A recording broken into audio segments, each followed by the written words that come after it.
জয়পুরহাটের পাঁচবিবিতে উপজেলা নির্বাচনে আলোচনার কেন্দ্রে জামাই শ্বশুরের প্রার্থিতা। দুজনেই আওয়ামী লীগের নেতা। তারা পরস্পরের প্রতিদ্বন্দ্বিতাকে যেমন নিয়েছেন স্বাভাবিকভাবে, তেমনি নারাজ ভোটের লড়াইয়ে ছাড় দিতে। 1, 2, 3 ঢাকায় জমি জিতে নিন 100% ক্যাশব্যাক সহ 20 কোটি টাকার পুরস্কার। বঙ্গবন্ধুর সময় থেকে এ পর্যন্ত পাঁচবিবিতে আওয়ামী লীগের বিভিন্ন পদে দায়িত্ব পালন করছেন আবু বকর সিদ্দিক। জীবনের পরন্তবেলায় এসে জনপ্রতিনিধি হিসেবে জনগণের সেবা করতে চান তিনি।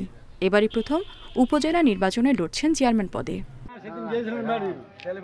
তবে ভোটের মাঠে আবু বকর সিদ্দিককে প্রতিদ্বন্দ্বিতা করতে হচ্ছে তার জামাই সায়েদ জাফর সুমন চৌধুরীর সঙ্গে। উপজেলা আওয়ামী লীগের যুগ্ম সাধারণ সম্পাদক সুমন চৌধুরী ছাত্রজীবন থেকেই রাজনীতিতে জড়িত। মাঠে পাল্লা দিয়ে প্রচার চালাচ্ছেন জামাই শ্বশুর দুজনেই। ভোটে পরস্পরের প্রার্থিতার বিষয়টিকে স্বাভাবিকভাবেই নিচ্ছেন তারা। গণতান্ত্রিক অধিকার আছে, সেও দাঁড়াতে পারে, সে দাঁড়িয়েছেন।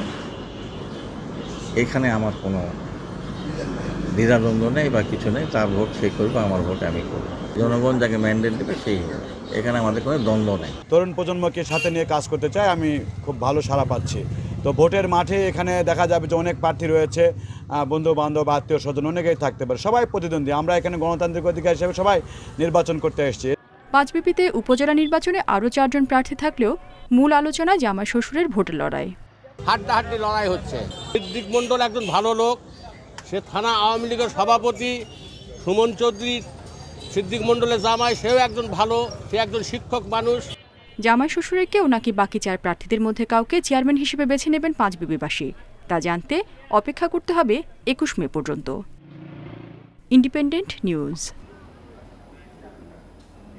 এ নিয়ে আরো জানাতে জয়পুরহাট থেকে যুক্ত হয়েছেন সহকর্মী আবেদুল মোমেন মুনি। আবেদুল, ক্ষমতাসীন দলের 2 জন চেয়ারম্যান প্রার্থী যারা সম্পর্কে জামাই শ্বশুর, আসলে ভোটের লড়াইয়ে তারা কতটা প্রতিদ্বন্দ্বিতাপূর্ণ করতে পারবেন এবারে ভোটের লড়াই, আর আরো যে চেয়ারম্যান প্রার্থীরা রয়েছেন তারা আসলে কতটুকু ভোটের সমীকরণে প্রভাব ফেলতে পারেন?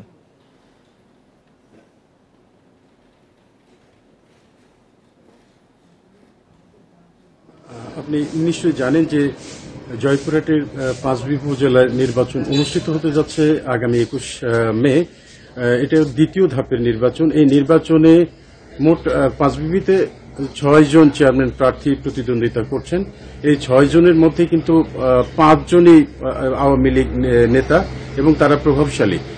এর মধ্যে 2 জন জামাই শ্বশুর সম্পর্কে। এই 2 জামাই জাফর সায়েদ চৌধুরী সুমন এবং শ্বশুর আবু বকর সিদ্দিক মণ্ডল। আবু বকর সিদ্দিক মণ্ডল দীর্ঘদিন ধরে আওয়ামী লীগের রাজনীতির সাথে জড়িত এবং একজন জেলার প্রবীণ এবং বর্ষিয়ান নেতা। আর জামাই পারিবারিকভাবেও আওয়ামী লীগের রাজনীতির সাথে জড়িত। তারা তাদের 2 জনেরই বিশেষ করে স্বাধীনতা সপক্ষের যে রাজনৈতিক দল, সেই দলে তাদের কিন্তু দীর্ঘ অবদান রয়েছে, মানে জামাই শ্বশুর 2 জনেরই। তবে এবারের যে নির্বাচন, এই নির্বাচনে জামাই শ্বশুর একসাথে দাঁড়ার পর ভোট কিন্তু তাদের একই দলের এবং ভোট স্বাভাবিক কারণে বিভক্ত হওয়ার আশঙ্কা রয়েছে। সেক্ষেত্রে এখানে অন্যান্য যে দল বা অন্যান্য যারা দাঁড়িয়েছে প্রার্থী এবং আরেকজন নির্দলীয় একজন নারী প্রার্থী দাঁড়িয়েছে, বিশেষ করে যদি জামাই শ্বশুর কেউ কাউকে মানে ছাড় না দেয় তাহলে ভোটের 2 দলে বিভক্ত হওয়ার মানে আশঙ্কা রয়েছে।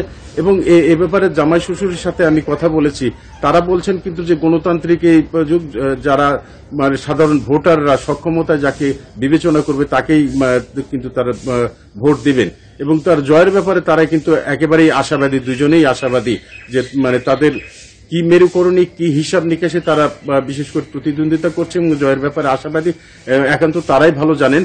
কিন্তু এই সাধারণ ভোটারদের সাথে কথা বলে দেখেছি যে জামাই শ্বশুর মানে প্রতিদ্বন্দ্বিতা করার কারণে এবং একই সাথে আওয়ামী লীগের এতগুলো প্রার্থী মানে দাঁড়ার কারণে এবং অপরদিকে একজন নারী প্রার্থী আছে, সুবিধা কিন্তু সহজেই অনুমান করছেন সাধারণ ভোটাররা।